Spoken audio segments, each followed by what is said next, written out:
ನಮಸ್ತೆ ಮಿತ್ರರೇ. ಭಗವಂತನ ಮೇಲಿರುವ ನಂಬಿಕೆಯೇ ನಮ್ಮನ್ನು ಬದುಕಿನಲ್ಲಿ ಯಶಸ್ವಿನ ಹಾದಿಯಲ್ಲಿ ನಡೆಯಲು ಮುನ್ನಡೆಸುತ್ತದೆ. ಇವತ್ತು ಆಯುಧ ಪೂಜೆಯ ದಿನ. ನಮ್ಮ ಎದೆಯಲ್ಲಿ ಆತ್ಮವಿಶ್ವಾಸವಿದ್ದರೆ ಅದೇ ಆಯುಧ, ಮುಖದಲ್ಲಿ ನಗುವಿದ್ದರೆ ಅದೇ ವಿಜಯ. ಎಲ್ಲರಿಗೂ ವಿಜಯದಶಮಿಯ ಹಾರ್ದಿಕ ಶುಭಾಶಯಗಳು. ಇವತ್ತು ಏನಾದರೂ ಸ್ವೀಟ್ ತಿನ್ನಬೇಕಲ್ಲ, ಹಾಗಾಗಿ ನನ್ನ ಅಡಿಗೆ ಮನೆಯಲ್ಲಿ ನಾವು ಕರಾವಳಿ ಶೈಲಿಯವರು ಯಾವ ರೀತಿಯಲ್ಲಿ ಹೆಸರು ಬೇಳೆಯನ್ನು ಉಪಯೋಗಿಸಿ ನುಚ್ಚನ್ನು ಮಾಡ್ತೇವೆ, ಆ ನುಚ್ಚನ್ನು ತಯಾರಿಸಿದ್ದೇನೆ. ಬಹಳ ಸಿಂಪಲ್, ಕೇವಲ ಒಂದು 10 ರಿಂದ 15 ನಿಮಿಷದಲ್ಲಿ ಆಗುವಂತಹದ್ದು. ಕೇವಲ ಕೆಲವೇ ಇಂಗ್ರೀಡಿಯೆಂಟ್ಸನ್ನು ಬಳಸಿ ಮಾಡಿದಂತಹ ಈ ಒಂದು ನುಚ್ಚನ್ನು ಹೇಗೆ ಮಾಡುವುದೆಂದು ನೋಡುವ ಮೊದಲು, ಯಾರೆಲ್ಲ ನನ್ನ ಚಾನಲನ್ನು ನೋಡ್ತಿದ್ದೀರಿ, ಯಾರೆಲ್ಲ ಇನ್ನೂ ಸಬ್ಸ್ಕ್ರೈಬ್ ಮಾಡಿಲ್ಲ, ದಯವಿಟ್ಟು ಸಬ್ಸ್ಕ್ರೈಬ್ ಮಾಡಿ ಸಪೋರ್ಟ್ ಮಾಡಿ ಅಂತ ಹೇಳುತ್ತಾ ಬನ್ನಿ ಅಡಿಗೆ ಮನೆಗೆ ಹೋಗೋಣ. ನಮಸ್ತೆ ಮಿತ್ರರೇ. ಇವತ್ತು ಹೆಸರು ಬೇಳೆ ಇದನ್ನು ಬಳಸಿ ಒಂದು ರುಚಿಕರವಾದ ಕರಾವಳಿ ಶೈಲಿಯ ನುಚ್ಚು ಮಾಡೋಣ. ಇದಕ್ಕೆ ಕೇವಲ ಒಂದು 4-5 ಸಾಮಗ್ರಿಗಳು ಮಾತ್ರ ಸಾಕು. ಒಂದು ಬೌಲ್ನಷ್ಟು ಹೆಸರು ಬೇಳೆ ಆದರೆ, ಅಂದರೆ 150 ಗ್ರಾಮ್ಸ್ನಷ್ಟು ಹೆಸರು ಬೇಳೆ ಆದರೆ, ಒಂದು 50 ಗ್ರಾಮ್ಸ್ನಷ್ಟು ಬೆಲ್ಲ ಬೇಕು ನಮಗೆ. ಇದು ನಿಮ್ಮ ಸಿಹಿಗೆ ಅನುಗುಣವಾಗಿ ಸ್ವಲ್ಪ ಹೆಚ್ಚು ಸಹ ನೀವು ತೆಗೆದುಕೊಳ್ಬೋದು, ಸಿಹಿ ಬೇಕಿದ್ರೆ. ಇವತ್ತು ಸಿಹಿಯಾದ ನುಚ್ಚು ಇದು.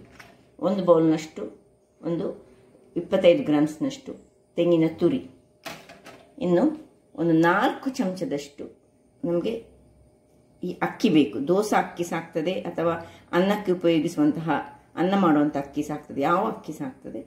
ಮತ್ತು 1 ಚಮಚದಷ್ಟು ತುಪ್ಪ. ಇಷ್ಟೇ ಸಾಮಗ್ರಿಗಳು ಇದಕ್ಕೆ ಬೇಕಾದ. ಮೊದಲಿಗೆ ನಾವೀಗ ಈ ಒಂದು ಕುಕ್ಕರನ್ನು ತೆಗೆದುಕೊಳ್ಳೋಣ. ಸುಲಭ ರೀತಿಯಲ್ಲಿ ಮಾಡುವಂತಹದ್ದು ಇದು. ಒಂದು ಬೌಲು ಅಕ್ಕಿ ಆದರೆ, ಹೆಸರು ಬೇಳೆ ಆದರೆ ಅಕ್ಕಿ ನಮಗೆ ಬೇಕಾದದ್ದು 1, 2, 3, 4 ಚಮಚದಷ್ಟು ಮಾತ್ರ ಅಕ್ಕಿ ನಮಗೆ ಸಾಕು. ಇಷ್ಟನ್ನೀಗ ಮೊದಲಿಗೆ ನಾವೇನು ಮಾಡೋ ಹೇಳಿದರೆ, ಒಂದು 2 ಬಾರಿ ಚೆನ್ನಾಗಿ ತೊಳೆದುಕೊಳ್ಬೇಕು ಇದನ್ನು. ಇದರಲ್ಲಿರುವ ಧೂಳು ಅಂಶಗಳು 2-3 ಬಾರಿ, ನೀವು ಎಷ್ಟು ಬಾರಿ ನೀವು ಅಕ್ಕಿ ಮತ್ತು ಇದನ್ನು ತೊಳೆದುಕೊಳ್ತೀರಿ, ಒಂದು 2-3 ಬಾರಿ ತೊಳೆದುಕೊಂಡು ಇದನ್ನು ನಾನು ರೆಡಿ ಮಾಡಿಕೊಳ್ತೇನೆ. ಸುರಿಗೆ ಇದರಲ್ಲಿ ಇರೋದು ಇಷ್ಟೇ, ಬಹಳ ರುಚಿಕರ, ಆರೋಗ್ಯದಾಯಕ. ನೋಡಿ, 1 ಬಾರಿ ತೆಗೆದುಕೊಂಡೆ, ಇನ್ನು 2 ಬಾರಿ ನಾನು ಇದನ್ನು ಕ್ಲೀನ್ ಮಾಡಿ ತರ್ತೇನೆ. ವೀಕ್ಷಕರೇ ನೋಡಿ, 3 ಬಾರಿ ತೊಳೆದುಕೊಂಡು ತಂದೆ. ಇನ್ನಿದಕ್ಕೆ ತೆಂಗಿನ ತುರಿ,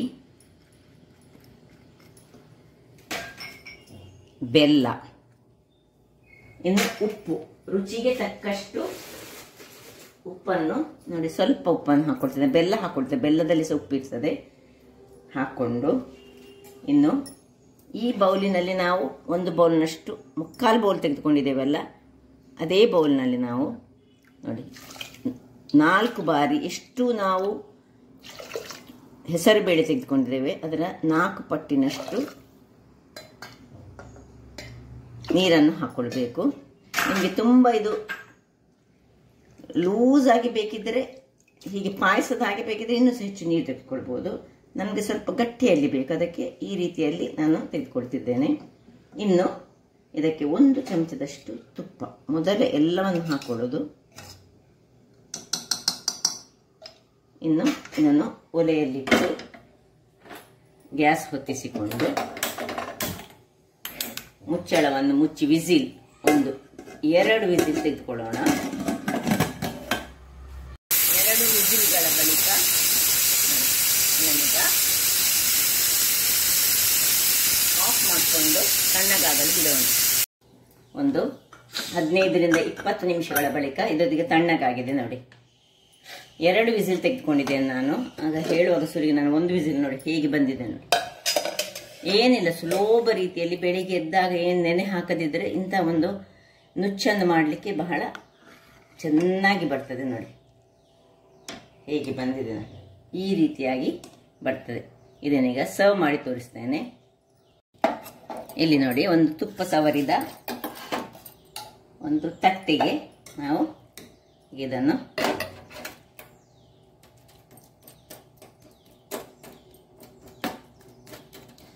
ಬಹಳ ರುಚಿಕರ ಮತ್ತು ಆರೋಗ್ಯಕ್ಕಂತೂ ಬಹಳ ಉತ್ತಮವಾದದ್ದು. ಮಕ್ಕಳಿಗೆ ಕೊಡಬೇಕು ಇದನ್ನು ಹೆಚ್ಚಾಗಿ.